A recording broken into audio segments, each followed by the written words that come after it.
तो कैसे हो दोस्तों? आशा करता हूँ कि सब ठीक होंगे।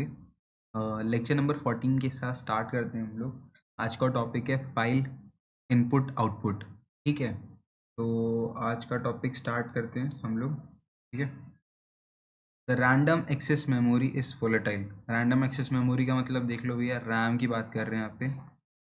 ठीक है, is volatile and all its content are lost once a program terminates. एक बार प्रोग्राम टर्मिनेट हो जाता है तो जितना कुछ मेमोरी मतलब जो रैम में होता है वो सब उड़ जाता है। इन ऑर्डर टू बस मतलब उसको बचाने के लिए हमें फाइल्स का यूज़ करना पड़ता है। ठीक है, कि वो बचे रहे। A file is a data stored in a storage device. A Python program can talk to the file by reading content from it and writing content to it. देखो, पहले फ्लॉपी डिस्क हुआ करते थे, फिर उसके बाद एचडीडी आई, फिर उसके बाद एसडीडी आई। ये तुम्हारे परमानेंट स्टोरिंग डिवाइसेस हैं जहाँ पे हमारी फाइल सेव होती है, वो परमानेंटली सेव होती है और पाइथन उसको रीड राइट करके चेंज कर सकता है। ठीक है, तो ठीक है सर, इतना तो समझ में आ गया क्या था कैसे हो रहा है। ठीक है, अब थोड़ा आगे बढ़ते हैं। अब फाइल जो है वो तुम्हारी दो टाइप की होती है। ठीक है, पहली टेक्स्ट फाइल होती है और दूसरी होती है तुम्हारी बाइनरी फाइल। ठीक है, तो टेक्स्ट फाइल डॉट टीएक्सटी में मिल जाएगी तुम्हें और डार्ट में मिल जाएगी तुम्हारी बाइनरी फाइल। टेक्स्ट फाइल तुम थोड़ा बहुत समझ सकते हो ओपन करोगे जब, पर जो उसमें टेक्स्ट ही लिखा होगा, पर बाइनरी जो होती है वो क्वेश्चन मार्क इस सब टर्म में कन्वर्टेड होती है, जो तुम अगर खोल भी लो या ओपन होगी नहीं होगी तो समझ में कुछ भी नहीं आएगा तुम्हें। ठीक है, इसमें हम एक टेक्स्ट फाइल बनाएंगे जिसको हम ओपन करेंगे, रीड करेंगे, राइट करेंगे। कैसे करेंगे वो कोड में बताएंगे। ठीक है, कोड इसी लेक्चर में मैं करवाऊंगा। सबसे पहले ओपन करना सिखाता हूँ तुम्हें। ठीक है, क्या करना है, उसके बाद हम लोग टेक्स्ट फाइल बनाएंगे भी, उसको ओपन भी करेंगे, रीड भी करेंगे, अपेंड भी करेंगे, राइट भी करेंगे। समझ में आ गया? सब करेंगे अपन, टेंशन लेने की कोई बात नहीं है। हाँ, Python has an open function for opening files. It takes two parameters. दो पैरामीटर लेता है, फाइल का नेम लेता है और मोड लेता है। ठीक है, अब फाइल का नाम सर मतलब ये है फाइल का नाम। ये तो फॉर्मेट हो गया, डॉट टीएक्सटी सेव हुआ है। ठीक है, अब ये फर्स्ट पैरामीटर ले लिया फाइल का नाम और फॉर्मेट ले लिया आर। आर का मतलब है भैया रीड करना है मेरे को फाइल। क्या करना है? रीड करना है। ये तुम नहीं भी दोगे ना तो ऑटोमेटिकली ओपन में ले लेता है रीड, अगर तुम कुछ और मेंशन नहीं करते हो। जैसे अगर तुम मेंशन कर देते हो राइट तो राइट लेगा, नहीं तो अगर कुछ मेंशन नहीं करते हो तो ये रीड ही ले लेगा। ठीक है, यहाँ तक क्लियर होगा मेरे ख्याल से। आगे बढ़ते हैं। ठीक है, रीडिंग अ फाइल। अब इसको कोड करके देखेंगे। पहले तो हमने ये नाम का first one dot T file बना लिया और उसको रीड मोड पे खोला है। ठीक है, फिर उसके बाद एक वेरिएबल में उसको सेव किया है एफ डॉट रीड को, जो एफ डॉट रीड मतलब उसको रीड कर रहा है। ठीक है, फिर क्या किया है, रीड कर लिया, फिर प्रिंट क्या कर रहे हैं, डाटा वेरिएबल जो रीड किया उसको प्रिंट कर रहे हैं। और उसके बाद फाइल क्लोज करना, अगर तुमने कोई फाइल ओपन की है तो उसको क्लोज भी करना पड़ेगा, ये बात याद रखना, ये तुम्हारी हैबिट होनी चाहिए। यहाँ पे एफ ओपन लगाया है तुमने, यहाँ पे एफ क्लोज तुम्हारा एंड में होना ही चाहिए। ठीक है, चलो इसको करके देखते हैं। तुम्हें मैं एक बार बना के दिखाता हूँ। ये तुम्हारा जुपिटर इंटरफेस आ जाता है जब तुम ओपन करते हो। यहाँ से तुम अपना न्यू बुक निकालते हो। ठीक है, पर अपने को न्यू बुक नहीं करना है, अपने को फाइल बनानी है। तो मैंने फाइल पे क्लिक किया, यहाँ पे टेक्स्टी फाइल बन गई। इसको अपन नाम दे देते हैं फर्स्ट वन। फर्स्ट वन, ठीक है, ये तुम्हारी बन गई फाइल। कोई दिक्कत? इसमें कुछ दिक्कत है? चलो इसमें कुछ लिख भी देते हैं। ठीक है, इसमें कुछ लिखेंगे तभी तो शो होगा। अच्छा हाँ, देखो ये फाइल खुल गई। अब इसमें मैं लिखता हूँ, क्या लिखूँ बताओ? ठीक है, थैंक यू। आप सबका थैंक यू कि आप मेरे चैनल पे आते हैं, वीडियोस देखते हैं, सब्सक्राइब करते हैं। आप हैं तो चल रही है गाड़ी। ठीक है, थैंक यू लिखता हूँ मैं तुम्हारे लिए और इसको कर देता हूँ मैं सेव। ठीक है, तो कर दिया मैंने सेव। अब मैं एक जुपिटर नोटबुक बनाता हूँ। ठीक है, अब कोड तो वहीं लिखूंगा ना, तो एक सेकेंड। हाँ देखिए, बन गई जुपिटर नोटबुक। अब मैं लिखता हूँ F equals to open file name first one. ठीक है, dot T X T format है ये अपना। सिंगल और डबल इन्वर्ट कॉमा दो दो देना चाहते हो दे सकते हो। रीड के फॉर्मेट में खोलना चाहते हैं हम, ब्रैकेट क्लोज। ठीक है, अब डाटा एक फाइल बनाते हैं जिसमें अपन करते हैं एफ डॉट रीड। क्या कर रहे हैं, रीड को इसको रीड कर रहे हैं। अब क्या कर रहे हैं अपन, प्रिंट कर देते हैं इसको। प्रिंट किसको करना है, डेटा को कर दो भाई, ठीक है। अब क्या बोला था मैंने लास्ट में, फाइल ओपन किए तो क्लोज भी करनी पड़ेगी। रन करो। कुछ दिक्कत है इसमें, एरर है, क्या एरर है देखते हैं। हाँ, यहाँ पे हमने स्टार्ट नहीं किया है, इसको सिंगल देते हैं ना, सिंगल ही जब दिया है तो अब करके देखते हैं। तो देखो थैंक यू आ गया, ठीक है। मेरा टेक्स्ट फाइल में क्या था, थैंक यू, जो कि मैंने पहले रीड किया, उसके बाद प्रिंट किया और क्लोज कर दिया फाइल। तो क्या हुआ, प्रिंट हो गया। इसमें कोई दिक्कत तो नहीं होगी शायद तुम्हें, ठीक है। तो आगे बढ़ते हैं हम। रीडिंग अ फाइल मैंने बता दिया तुम्हें। हाँ देखो, we can also specify the number of character in read. इसमें तुम नंबर स्पेसिफाई कर सकते हो कैरेक्टर का, कि तुम्हें कितने कैरेक्टर तक रीड करना है। अगर मैं इधर 2 डालूंगा तो 2 ही कैरेक्टर तक रीड करेगा, जैसे इसमें एग्जांपल लिया है F dot read two characters only, ठीक है। चलो करके देखते हैं इसको, आता है कि नहीं।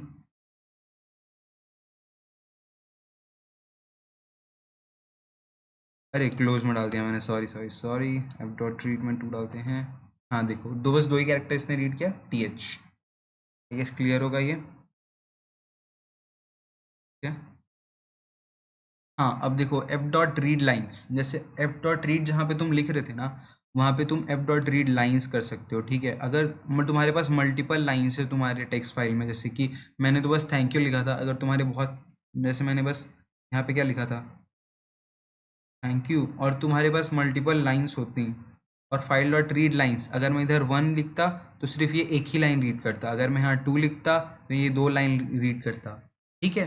तो एफ डॉट रीड लाइन्स कुछ नहीं है, जहाँ पे एफ डॉट रीड है तो वहाँ पे एफ डॉट रीड लाइन्स ले लो और स्पेसिफाई कर दो कितने लाइन्स करने हैं, वो उतने लाइन्स रीड करके तुम्हें बता देगा, ठीक है। तो इसको मैं तुम्हें बता नहीं रहा हूँ, ये आराम से तुम समझ जाओ, इसमें कुछ रॉकेट साइंस नहीं है, बस तुम्हें रीड की जगह रीड लाइन्स, और इसके अंदर प्रोसेस के अंदर तुम्हें कितनी लाइंस रीड करवानी है वो देनी है, ठीक है। अगर इसमें भी कोई दिक्कत आता है रन करने में तो मेरे को बता देना, आना तो नहीं चाहिए बिल्कुल, ठीक है। अब दूसरे टॉपिक के पास आते हैं, modes of opening a file, ठीक है। अब मोड्स क्या क्या है, रीड जो तुम्हें बता दिया, open for reading, W open for writing, A open for appending and plus open for updating. देखो आर जो है वो रीडिंग के काम आता है, फाइल ओपन होती है, रीड होती है। ओपन होती है, राइटिंग के लिए काम आता है, फाइल को राइटिंग करनी होती है तो, ठीक है, मतलब फाइल में राइटिंग करनी होती है तो। और ओपन फॉर अपेंडिंग, अपेंडिंग मतलब लास्ट में ऐड ऑन हो जाएगा। देखो जहाँ जो रीड होता है ना, ये ओवरराइट कर देता है, अगर पहले कुछ भी लिखा होगा उसको हटा के जो तुम अब लिख रहे हो उसको लिख देगा, ठीक है।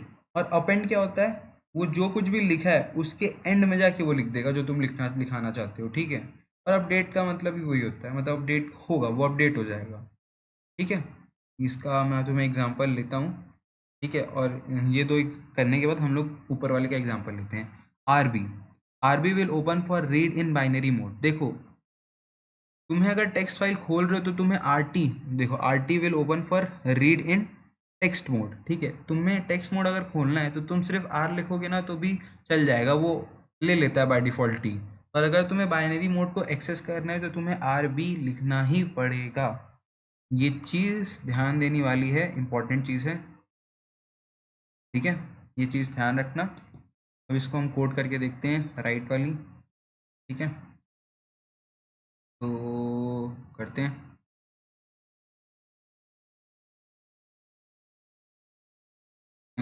उसी फाइल को ओपन करते हैं, उनको ओपन करते हैं डॉट टी, ठीक है। क्लोज कर देते हैं इसको, भूल जा रहा हूँ मैं अभी। रीड करते हैं, डब्ल्यू लगाते हैं, ठीक है। Close, F dot right,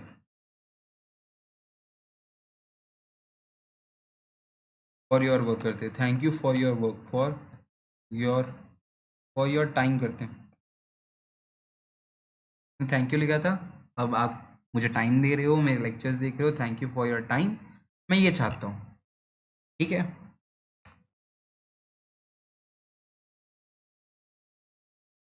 close कर देते हैं फाइल को, ठीक है। अब देखो पहले क्या लिखा हुआ था फाइल में, थैंक यू। अब हम देखो, जो पहले मैंने अभी फाइल अपडेट नहीं किया, मतलब रिफ्रेश नहीं किया है, पहले क्या लिखा हुआ था, पहले लिखा है थैंक यू। अब मैं रिफ्रेश कर रहा हूँ, अब जब मैं फाइल रिफ्रेश कर रहा हूँ तो अब क्या आ रहा है, फॉर योर टाइम। ठीक है, पर यही चीज़ अगर मैं इसको डिलीट कर दूँ, ठीक है, और इसको मैं दो नहीं, इसको मैं ऐसे रहने दूँ, और फाइल ऐसी थी ना, इसमें योर टाइम की जगह वापस थैंक यू लिख दूँ, थैंक यू लिख दूँ और सेव कर दूँ। ठीक है, थैंक यू आ रहा है वापस से, और यही चीज़ मैं वापस लिखूँ, यार वापस लिखना पड़ेगा एक सेकेंड, तो चलो लिख ही देते हैं, मेरे को पास कॉपी होगा उसका। ठीक है, फर्स्ट डॉट वन कर लो इसको, फॉर योर वर्क। अगर मैं इसको जो है एंड में खोलूँ तो क्या होता है, सोचो सोचो क्या होगा। F dot open first dot one, वही सेम फाइल है, अभी भी थैंक यू लिखा हुआ है, पुराने वाले को मैंने अपडेट कर दिया जहाँ पे वो लिखा रहा था फॉर योर वर्क। ठीक है, F dot right, F dot close. अब ये वर्क कहाँ पे लगेगा, मैंने तुम्हें बताया था अपेंड जो होता है वो एंड में लाता है, वो एग्जिस्टिंग चीज़ के, जो एग्जिस्टिंग चीज़, जैसे मैंने थैंक यू लिखा हुआ है, देख सकते हो तुम अभी यहाँ पे थैंक यू लिखा हुआ है, तो थैंक यू के बाद जो है वो लाएगा। मैं यहाँ पे स्पेस भी देता हूँ। ठीक है, अब मैं इसको रन करता हूँ। ठीक है, अब ये क्या करेगा, यहाँ पे थैंक यू लिखा है, अब इसके आगे लाना चाहिए इसको, देखते हैं क्या आता है। Thank you for your work, work नहीं, time, thank you for your time. देखो मैंने यहाँ से अपडेट किया, यहाँ पे रिफ्रेश किया, तो ये भी रिफ्रेश हो जाना चाहिए। Thank you for your time, thank you for your work. अच्छा, एक और चीज़, अपेंड में तुम जितनी बार क्लिक करोगे, जितनी बार इसको करोगे ना, वो जोड़ते चले जाएगा। ठीक है, जो इधर तक हो चुका है, अब मैं एक बार और क्लिक करूंगा, जैसे मैंने वर्क किया था, पर मैंने एक गलती कर दी, यहाँ पे ही चेंज कर दिया, पर ऐसी चीज़ें काम नहीं करती अपेंड में। ठीक है, अगर देखो ये दूसरी बार हो गया फॉर योर टाइम, अब मैंने अपडेट करके किया तो फॉर योर टाइम दिखा था। अगर मैं इसको एक और बार रन करूँ शिफ्ट एंटर दबा के, तो क्या होगा, ये जो है वो एक बार और आ जाएगा, इसके बाद तीसरी बार आ जाएगा, देखना। तो देखो, for your work first time, for your time second time, for your time second time. तो जितनी बार तुम इसे रन करोगे उतनी बार ये क्या करते जाएगा, अपेंड करते जाएगा। तो रीड और अपेंड में फर्क पता चला गया। रीड क्या करता है, जो लिखा हुआ है उसको हटा के जो तुम अब लिख रहे उसको लगा देगा। अपेंड क्या करता है, जो लिखा हुआ है उसके बाद आखिरी में उसके वो चीज ला देगा। और जितनी बार तुम अपेंड वाला रन करोगे उतने बार ये लिखते चले जाएगा। ठीक है, क्लियर होगा। आगे बढ़ते हैं, आगे क्या चीज़ें। write file in python. In order to write a file in python, we first open it in write or append mode, after which we can use the python। देखो ये चीज़, वही चीज़ मैंने वर्ड्स में लिखा हुआ है, कि जो मैंने तुम्हें बता दिया करके कोड से, वही चीज़ मैंने वर्ड्स में लिखा है, तुम्हें ये बताना था पहले, बट आई गेस तुम्हें कोड में भी मैंने स्टेप बाय स्टेप एक एक चीज़ अच्छे से बता दी है, तो तुम फाइल को रीड कैसे करते हैं, राइट कैसे करते हैं, वो चीज़ कर पाओगे। एक और फंक्शन होता है विथ। ठीक है, विथ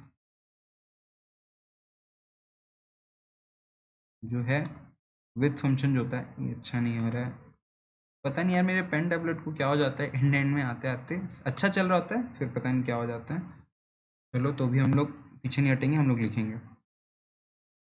एक विथ करके फंक्शन होता है, ये अगर तुम लगा देते हो, ठीक है, तो तुम्हें जो क्लोज, एफ डॉट क्लोज लिखना होता है वो तुम्हें लिखना नहीं पड़ेगा, वो ऑटोमेटिकली ले लेगा। ठीक है, तो अगले लेक्चर में मैं सिंटेक्स भी इसका बता दूंगा। विथ फंक्शन का छोटा है, ऐसे नहीं करोगे तो भी चलेगा, बट तो ही मैं तुम्हें बता दूंगा, मैं कुछ छोड़ना नहीं चाहता। ठीक है, तो यहीं तक था लेक्चर। आई गेस तुम्हें सब क्लियर हो गया होगा, फाइल ओपन कैसे करते हैं, रीड कैसे करते हैं, अपेंड कैसे करते हैं, अपेंड और राइट में डिफरेंस क्या है, कितने मोड्स होते हैं। ठीक है, अगर कोई डाउट होगा तो कमेंट सेक्शन तुम्हारे लिए खुला है, आराम से अपने डाउट्स पोस्ट कर सकते हो, मैं अगले लेक्चर में इसको कवर करने की पूरी कोशिश करूँगा। ठीक है, थैंक यू फॉर वॉचिंग, मिलते हैं नेक्स्ट लेक्चर में।